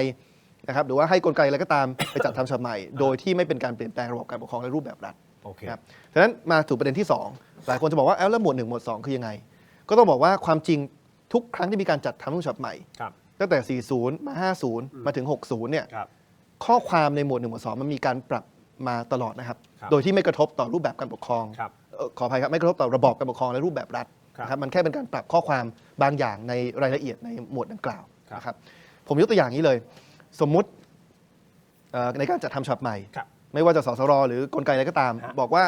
ไม่อยากให้มีวุฒิสภาแล้วอยากให้เป็นสภาผู้แทนราษฎรเพียงอย่างเดียวนะครับเห็นด้วยไม่เห็นด้วยว่ากันไปแต่สมมติข้อมาเป็นแบบนั้นเนี่ย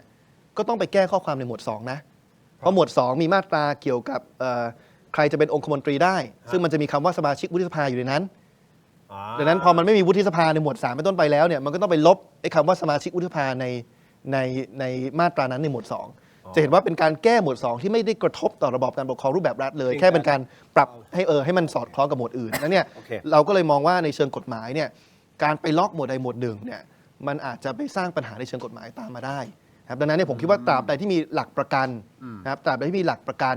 ว่าการจัดทำฉบับใหม่จะไม่เปลี่ยนแปลงระบอบการปกครองและรูปแบบรัฐเนี่ยผมคิดว่าน่าจะคลายข้อกังวลของคนได้แล้วนะครับแล้วก็หลังจากนั้นก็ให้ว่ากันไปตามขั้นตอนเหมือนกับที่มีการจัดทำฉบับใหม่ทุกครั้งที่ก็อาจจะมีการปรับบางข้อความในแต่ละหมวดมาตราให้สอดคล้องกันครับคือมันจะร้อยเรียงกันไงคะในรัฐธรรมนูญเนี่ยมันจะมีว่าเวลาที่เราเขียนถึงมาตราหนึ่งมันก็จะบอกว่าไปถึงมาตรานี้แล้วก็กลับไปดูที่อันนี้เสร็จจากอันนี้ไปต่ออันนี้คือมันจะยึดโยงกันไปทั้งฉบับถ้าเผื่อว่าเราบอกว่าละเว้นหมวดใดหมวดหนึ่งเนี่ยเวลาที่เขียนแล้วเนี่ยมันจะต้องย้อนกลับไปที่หมวดนั้นเนี่ยมันจะเป็นปัญหาเท่ากับว่าเราล็อกเอาไว้แล้วเราไม่ไปขยับซึ่งจริงๆอย่างที่คุณพริตว่าเนี่ยเราไม่สามารถที่จะเปลี่ยนแปลงรูปของรัฐระบบการปกครองเราไม่เปลี่ยนตรงนี้แต่ว่าในหมวด1หมวด2เนี่ยมันไปยึดโยงอยู่กับอีกที่เหลืออีก13หมวดทั้งหมดแล้วมันยึดไปยึดมาถ้าเผื่อว่าไปล็อกเอาไว้ว่าเราสมมติสร้างบ้านใหม่แล้วบอกว่า2ห้องนี้อย่าไปแตะแล้วปรากฏว่าตัวเสาเข็มตัวโครงสร้างเนี่ยมันจะต้องไปวัดแล้วก็จะไปคำนวณใหม่เนี่ยแล้ว2ห้องนี้มันจะมีปัญหาไหมหลังจากที่เราทำห้องอื่นๆเพราะฉะนั้นตรงเนี้ยมันก็เลย อยากจะให้คนมีความรู้สึกว่าไม่ได้ไปแตะเพื่อที่จะเปลี่ยนแปลงรูปของรัฐหรือว่าระบอบการปกครองใดๆแต่ปรับเพื่อที่จะให้สอดคล้องกันไปทั้งฉบับ แล้วมันก็จะกลายเป็นรัฐธรรมนูญฉบับที่มีเนื้อหาที่ไปด้วยกันในทิศทางที่สอดคล้องกันทั้งหมด แล้วที่สำคัญก็คือว่าเดี๋ยวฉันเองไม่อยากจะเห็นรัฐธรรมนูญประเภท200 กว่ามาตราอีกนะคะถ้าเป็นไปได้เนี่ยเราควรจะทำมาตราให้มันน้อยลงให้สั้นนะอเมริการู้สึกจะมี27 มาตราซึ่งประเทศที่พัฒนาแล้วเนี่ยเขาเพียงแต่ให้รัฐธรรมนูญเนี่ยในการที่จะปกป้องเสรีภาพของประชาชนแต่ว่าไม่ใช่ใส่อะไรทุกอย่างลงมาจนกระทั่งกลายเป็นว่าอย่างที่บอกเราลงประชามติแล้วเราไม่รู้เลยว่าเนื้อหาเป็นอย่างไร ควรจะสั้นแล้วก็ยึดหลักสำคัญก็คือสิทธิเสรีภาพอำนาจของประชาชนตรงนี้อยู่ในนี้ให้ครบก็น่าจะพอค่ะผมขออนุญาตพยายามสรุปสิ่งที่สองท่านพูดด้วยการเปรียบเทียบให้เข้าใจแบบที่ผมเข้าใจแล้วคุณผู้ชมลองดูว่าผม make sense หรือเปล่าแล้วสองท่าน make sense หรือเปล่านะความหมายคือผมเอาบริษัทผมเป็นตัวอย่างแล้วกันเนาะCEO นะครับโปรโมชั่นทุกอย่าง Marketing PR บัญชีใช่ไหมเซ็นงบเซ็นอะไรต้องมีลายเซ็น CEO และ MD ทุกอย่างอยู่มาวันหนึ่งเราบอกเฮ้ย CEO ผมทำงานเยอะมากเลยผมไม่ไหวแล้วผมเอาแค่หลักๆใหญ่ใจความแล้วกันพวกโปรโมชั่นมาร์เก็ตติ้งเนี่ยผมจ้างมาร์เก็ตติ้งไดเรคเตอร์มาคนหนึ่งให้คนเนี้ยเป็นคนเซ็นทั้งหมดโดยไม่ต้องผมเซ็นละ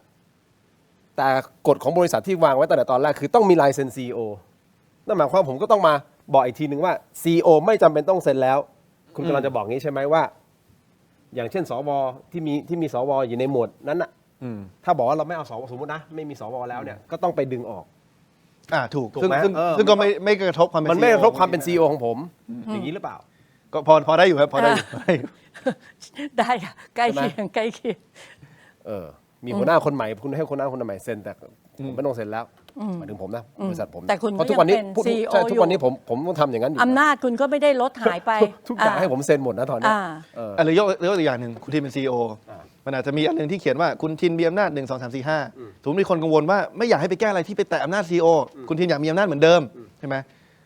แต่ไอ้เรื่องกฎบริษัทอื่นๆไปแก้กันได้เกิดสมมติไปแก้กฎบริษัทอื่นแล้ววันหนึ่งบอกว่าคุณทินเปลี่ยนชื่อจากเดิมทอทหารสระอีนอหนูเป็นสะกดอีกแบบเนี่ยมันก็ต้องย้อนมาแก้ตัวสะกดในตรงนี้เนาะมาดังนั้นมันคือดังนั้นถ้าจะไปล็อกว่าคุณห้ามแก้แม้แต่ข้อความเดียวในตัวกฎบริษัทที่บอกถึงหน้าคุณทินเลยเนี่ยมันก็อาจจะล็อกเกินไปแต่ผมเข้าใจว่าที่คนกังวลจริงๆนะพูดตรงๆที่คนกังวลจริงๆเรื่องการจัดทำฉบับใหม่เนี่ยคือกังวลว่ามันจะเป็นการเปลี่ยนแปลงระบบการปกครองในรูปแบบรัฐหรือเปล่าดังนั้นเนี่ยถ้าอันนั้นคือสิ่งที่อยู่ในใจของพี่น้องประชาชนที่กังวลเนี่ยผมจะบอกว่ามันปิดล็อกตรงนั้นได้โดยที่มันไม่ได้เกี่ยวกับการไปล็อกหมวด1หมวด2อะไรครับโอเค fair enough โอเคฮะคุณผู้ชมครับมาถึงตรงนี้ฟังกันเยอะๆนิดนึง มีคนบอกนะมาฟังกันเยอะๆใช่ครับฟังกันเยอะๆนะฮะแต่ผมขออนุญาตตรงนี้นิดนึงนะฮะคุณผู้ชมครับขอขายของหน่อย ไม่งั้นเดี๋ยวรายการเราจะอยู่ไม่ได้นะขออนุญาตครับอาจารย์ครับเราพูดคุยกันสนทนากันมานานแล้วนะครับนี่ครับในเตรียมครับคุณผู้ชมครับวันนี้คุยกันมาพอสมควรขอขอบคุณนะครับเม็ดอมซิงค์พลัสผลิตภัณฑ์ไมบาซินจากเกรตาฟาร์มานะครับมี3สูตรที่มีคุณประโยชน์จากวิตามินหลากหลายชนิดนะครับเม็ดอมซิงค์พลัสวิตามินซีและโครคิวเทนกลิ่นองุ่นมะนาวนะครับเม็ดอมซิงค์พลัสลูทีและบิลเบอรี่นะครับกลิ่นแบล็คเคอร์เรนต์เม็ดอมซิงค์พลัสเบต้ากลูแคนกลิ่นสตรอเบอรี่นะครับซิงค์มีส่วนช่วยในการทำหน้าที่ของระบบภูมิคุ้มกันและกระบวนการต่อต้านอนุมูลอิสระถ้าเจ็บคอไอหรืออยากเสริมภูมิคุ้มกันนะครับเลือกไมบาซินจากเกรตาฟาร์มาหาซื้อได้ที่ร้านสะดวกซื้อซูเปอร์มาร์เก็ตและร้านขายยาทั่วประเทศไมบาซินจากเกรตาฟาร์มาก้าวสู่60 ปีอย่างมั่นคงและยั่งยืนนะครับคุณผู้ชมครับขอบคุณมากๆเลยนะครับโหวตกันเข้ามานะฮะตอนนี้จะหมื่นโหวตแล้วผมขอสัก10,000ได้ไหมครับอยากให้คุณผู้ชมช่วยโหวตนะฮะคุณอยากให้รัฐบาลไม่ว่าจะรัฐบาลไหนก็แล้วแต่นะรัฐบาลของคุณนะฮะแก้เรื่องอะไรมากที่สุดนะครับเศรษฐกิจปากท้องชายแดนไทยกัมพูชาหรือรัฐธรรมนูญนะครับโหวตกันเข้ามาหน่อยนะฮะคุณผู้ชมครับอยากฟังความคิดเห็นเหลือเกินและรวมถึง Open Chat ของเรานะฮะก็ยังให้คุณแอดเข้ามาอย่างต่อเนื่องได้นะครับทีมงานอันน่ารักของเรารอท่านอยู่รวมถึงผมนะครับนี่ Open Chat ของเรานะครับแต่ในช่วงจังหวะนี้ขออนุญาตอาจารย์ครับสีชมพูมาใหม่ของดี มาใหม่ของดีนะครับ นี่ฮะคุณผู้ชมครับ อันนี้คือของใหม่แล้วใช่ไหมยาดมสมุนไพรตรามังกรทอง สูตรดอกไม้หอมครับ ได้รับรางวัล Premium Herbal Products นะฮะผลิตภัณฑ์สมุนไพรคุณภาพครับ จากกรมการแพทย์แผนไทย และกรมแพทย์ทางเลือกนะครับ บรรเทาอาการวิงเวียนศีรษะ หอมเย็นชื่นใจจากอ้วยอันโอสถนะฮะของดีนะฮะจากอ้วยอันโอสถขอบคุณมากๆเลยนะครับใช่แล้วครับคุณทินขายของ ต้องขายครับถ้าไม่ขายเราอยู่ไม่ได้ครับ หอมค่ะกลิ่นให อัน ม่ นี้ไม่ใช้เวลาอ่านคำวิจัยสารรัฐธรรมนูญนะ ผมว่าคุณจะผมว่าคุณใช้ตอนที่ประชาชนถามคุณนะคุณไม่โหวตให้คุณอนุทินทำไมประชาชนโหวตให้พรรคภูมิใจไทย ต้อง ทำไม ใช้สักโหลหนึ่ง นะฮะคุณผู้ชมครับอ่ะอย่าลืมยังมีคำถามที่ผมถามค้างเอาไว้คุณผู้ชมในทีวีผมบอกอาจารย์เจตเมื่อวานนี้นั่งอยู่ในรายการ อาจารย์เจตท้าเลย อาจารย์เจตท้าใช่ไหมมีคลิปด้วยใช่ไหมนั่นแล้วเปิดคลิปหน่อยฮะมา คือเรื่องรัฐธรรมนูญเนี่ยคือส้มมาได้ทั้งแผ่นดินพรรคประชาชนมาได้ทั้งพรรคหรือเอาผู้นำจิตวิญญาณที่เป็นนักกฎหมายอย่างเช่นอาจารย์วรเจตน์ภาคีรัตน์ดร.ปิยบุตรแสงกนกกุลก็ได้ไม่เป็นไรนะครับยินดี อาจารย์แน่ใจเหรอ ครับผม ขนาดนี้เลยครับ ส่งไม่เขียนกันก็ได้ อย่าให้มีครั้งที่สองนะ นะ อาจารย์ผมลานจอดรถเราอาจจะไม่พอนะ ไม่พี่ ไม่ ผม เป็นไร ผมไม่เอาแบบเนปาลนะ เอาก็ บ้านเมืองเราจะมาวิ่งไล่กระทืบนักวิชาการไม่เอานะครับ อย่าให้มีครั้งที่สามเด็ดขาดได้ คือเรื่องรัฐธรรมนูญเนี่ยคือส้มมาได้ทั้งแผ่นดินพรรคประชาชนมาได้ทั้งพรรค นะครับผมเข้าใจว่าคุณไอติมก็เคยเจออาจารย์เจตอยู่แล้ว ใช่ความจริงเคยเจอในหลายรายการนะฮะไม่มีปัญหาเลยครับ แต่ไม่เป็นไรนี่ก็อาจารย์เจตทิ้งท้ายไว้ ครับ จะว่าอย่างไร เพราะว่าตอนนี้ผมบอกนะเรื่องรัฐธรรมนูญนะมันเรื่องนี้มันจะค่อยๆงวดเข้ามาเรื่อยๆแล้วเราต้องทำความเข้าใจเกี่ยวกับเรื่องรัฐธรรมนูญเนี่ยเยอะขึ้นเรื่อยๆเรื่อยๆเป็นลำดับนะรับคำท้าหรือไม่ยังไงอย่าเพิ่งตอบนะครับแต่ผมขออนุญาตนะฮะขายของต่อคุณอาจารย์ขอบคุณครับทานขออนุญาตครับนี่ครับของดีครับขับขี่มั่นใจไปกับแบตเตอรี่ Amaron นะครับทนทานไฟแรงไม่ต้องดูแลรักษาครับมีหลายรุ่นใช้ได้กับรถยนต์ทุกประเภทนะครับ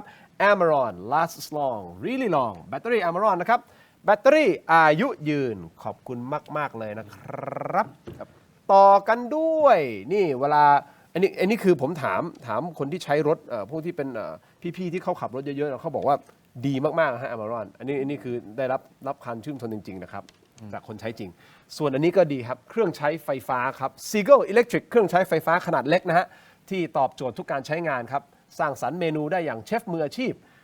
หม้ออัดแรงดันไฟฟ้าแบบตั้งโปรแกรมได้6ลิตรนะครับระบบดิจิทัลอัจฉริยะควบคุมอุณหภูมิและเวลาได้อย่างแม่นยำทำให้เรายกระดับมื้อธรรมดาให้เป็นมื้อพิเศษนะครับเครื่องใช้ไฟฟ้าขนาดเล็ก Seagull Electric นะฮะเหมาะสำหรับคนยุคปัจจุบันเพราะว่าเราอยู่ใช่ไหมห้องก็ไม่ได้ใหญ่มากใช่ไหมคอนโดเล็กๆเนี่ยอันนี้เหมาะมากเลยนะครับในการใช้งาน Seagull Electric ขอบคุณมากๆเลยนะครับต่อฮะคุณไอติมไม่ต้องกังวลไม่ถึง 3,000 บาท ไม่เกินไม่ใช่ไม่เกิน 3,000 บาทนะฮะอาจารย์ครับขออนุญาต อาจารย์ก็ต้องกังวลเหมือนกัน อาจารย์ก็สว ก็เหมือนกันค่ะ โอเคไม่เกิน 3,000 บาทขออนุญาตครับบริษัทสะดวกสะอาดปลอดภัยจำกัดคือผู้ผลิตผงซักฟอกแบรนด์ไทยแท้ที่อยู่เบื้องหลังสินค้าคุณภาพนะครับในร้านค้าชั้นนำมากมายไม่ว่าจะเป็นแบรนด์คุ้มค่าของ 7-Eleven และ Lotus นะครับแบรนด์แชมป์ของ CJ Express และแบรนด์ Happy Price นะของ Big C ครับถ้าคุณสนใจสั่งซื้อหรืออยากผลิตผงซักฟอกในแบรนด์ของตัวเองติดต่อได้ทุกช่องทางที่ชื่อว่า Thai Detergent สแกน QR Code หน้าจอตอนนี้ได้เลยนะครับนี่ฮะทานขอบคุณมาก ๆ เลยนะครับ และวันนี้ฮะนี่คุณไอติมอาจารย์นันทนานี่นะครับ นวัตกรรมใหม่ครับ Brain Tech Tri Screen ครับ เป็นจอเสริมสุดล้ำนะครับ ที่สามารถทำงานพร้อมกันได้ถึง 4 หน้าจอในเวลาเดียวกัน 4 หน้าจอยังไงคุณไอติมคุณไอติมคิดว่ามีแค่ตรงนี้ใช่ไหมสองข้างตรงนี้ตรงกลางตรงนี้อันนึง แล้วก็นี่หน้าจออันนึงเป็นแล็ปท็อปนี่ด้วยความคมชัดระดับ Full HD นะครับ การเชื่อมต่อก็ง่ายสุดๆนะครับเพียงเสียบสาย USB-C นะฮะก็คือ USB Type C นี่แหละใช้งานทันทีเลยนะครับน้ำหนักเบาพกพาสะดวกนะครับกดเข้าไปที่ Facebook ของเรา Tero Digital นะครับ Facebook นะอย่าพลาดครับถ้าสั่งซื้อตอนนี้นะครับใส่โค้ด Let's Play AI เนี่ยโค้ด Let's Play AI Let's Play AI รับส่วนลดทันที 2,000 บาทเลยนะครับอันนี้ BrainTech Tri Screen นะฮะลองดูฮะมี2ขนาดให้เลือกด้วยกัน14นิ้วกับ16นิ้วนะครับจัดเต็มอ่ะอันนี้ผมคุณอาจจะอยู่อันนี้อ่านรัฐธรรมนูญได้4ฉบับพร้อมกัน อันนี้อาจจะทำงานตรงนี้คนหนึงอาจจะแบบพรีเซนต์ใช่ไหมดู YouTube หรือแชทเนี่ยเอาขึ้นมาเป็น4จออย่างเงี้ย อย่างเมามันเลยนะฮะขอบคุณครับ มีอะไรอีกฮะอ๋อไลน์ Open Chat ผมพูดไปประมาณ 7-8 รอบ ผมขออีกรอบได้ไหมถกไม่เถียงของเราตอนนี้มีไลน์ Open Chat แล้วนะครับ ชื่อว่าบ้านถกไม่เถียงแฟนดอมนะครับ เป็นพื้นที่เล็ก ๆ แต่อบอุ่นนะครับสำหรับแฟนๆรายการที่อยากจะพูดคุยแลกเปลี่ยนกันนะครับสนุกไปกับคอนเทนต์ Exclusive ก่อนใครเลยนะครับ เพราะว่าน้องๆทีมงานของผมนี่มีคอนเทนต์อยู่ประมาณ10,000 กว่าชิ้นนะที่กำลังรออัปโหลดอยู่นะครับสามารถสแกน QR Code ได้นะฮะหน้าจอตรงนี้เลยนะครับนี่ฮะเข้ามาเป็นส่วนหนึ่งของบ้านถกไม่เถียงแฟนดอมนะครับมาร่วมเป็นครอบครัวเดียวกันฮะและทำให้บ้านของเรานะฮะเต็มไปด้วยรอยยิ้มนะครับยังไงนะฮะอ๋อหมาป่ารู้ยังหมาป่า ที่ไปออกใช่ไหมครับ ที่คุณมา ดูแล้วเป็นไงฮะ มีแต่คนส่งมาเต็มเลย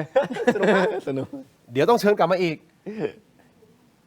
ครูไง มีแต่คนส่งมาบอกว่าคุณมันร้าย คุณไอติมผมมีเกมหนึ่งถกใจคนค้นคนเหลี่ยมเนี่ยครูเคยเล่นไหมโค่นอำนาจอาจารย์นันทนา เคยเล่น แวร์วูฟอาจารย์ธนนารู้จักแวร์วูฟไหมเกมแวร์วูฟ ไม่เคยเล่นเลยค่ะ โอเค เกิดไม่ทัน เกิดไม่ทัน ทีมงานเดี๋ยวส่งลิงก์ให้อาจารย์ เดี๋ยวอาจารย์วันไหนสะดวกเรียนเชิญ เคยมีสวมาเล่นไหมไม่เคย เราเคยมีสวมาเล่นไหม น่าจะไม่เคย ยังเหรอ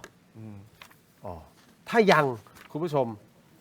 ถ้าอยากให้สวมาเล่นต้องเข้าไปที่ ช้อปปี้เราตอนนี้นะครับ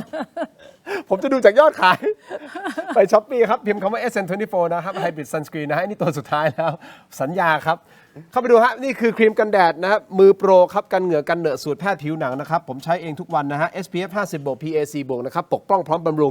งเพราะว่ามีสารสกัดนะฮะที่เป็นสารสกัดบำรุงไม่ว่าจะเป็น Aqua Thai Super Fruit นะฮะวิตามิน C วิตามิน B3 นะฮะรวมถึงไฮยา 8D ด้วยนะครับอันนี้ปกป้องแน่นอนSPF 50 บวก PAC บวกนี่เต็มพิกัดจริงๆเลยนะครับเข้าไปฮะลองเปิดใจดูนะฮะครีมกันแดด SN24 ไปที่ Shopee พิมพ์คำว่า SN24 นะครับ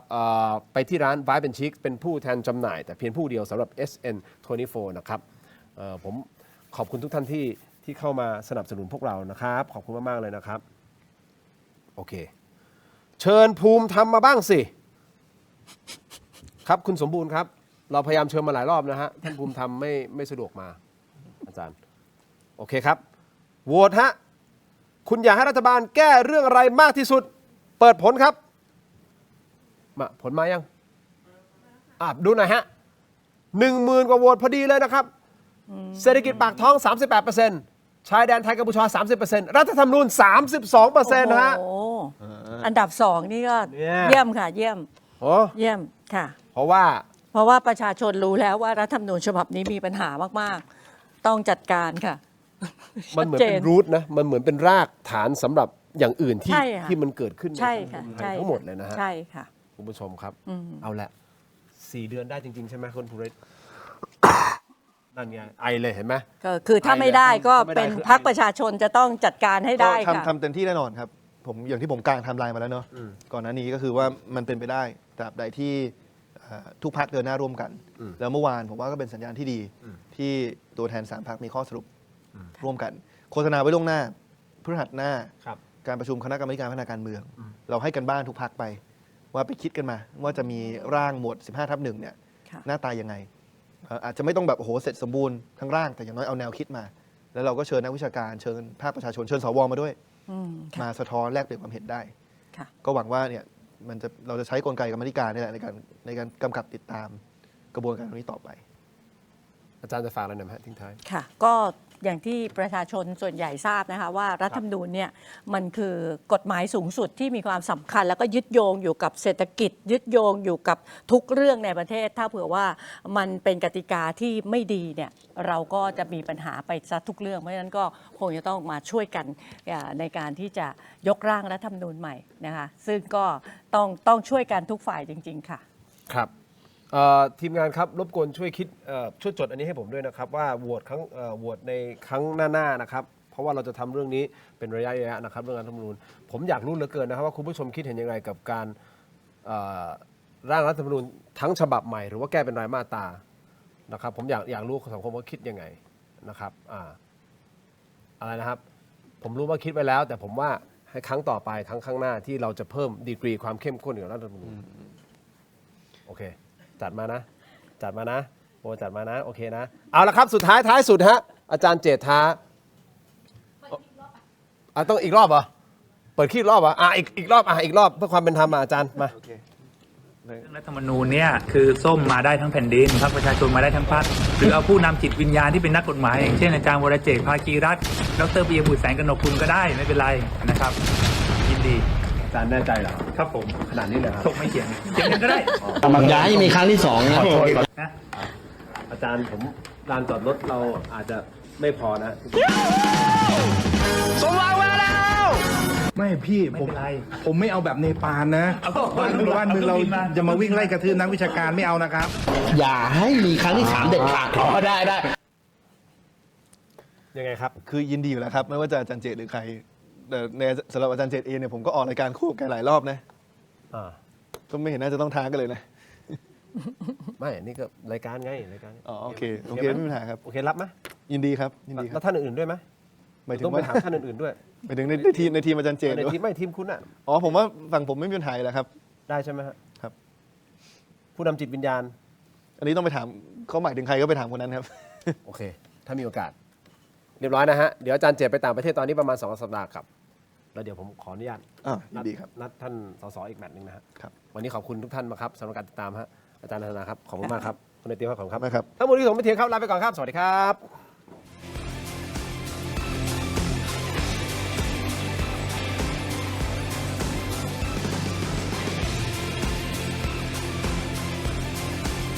มีคุณผู้ชมถามเข้ามามากมายนะครับว่าถกไม่เถียงมีวิธีการร้องทุกข์อย่างไร เรามีขั้นตอนง่ายๆ ดังต่อไปนี้ครับ เริ่มต้นจากสแกน QR Code นี้เลยครับ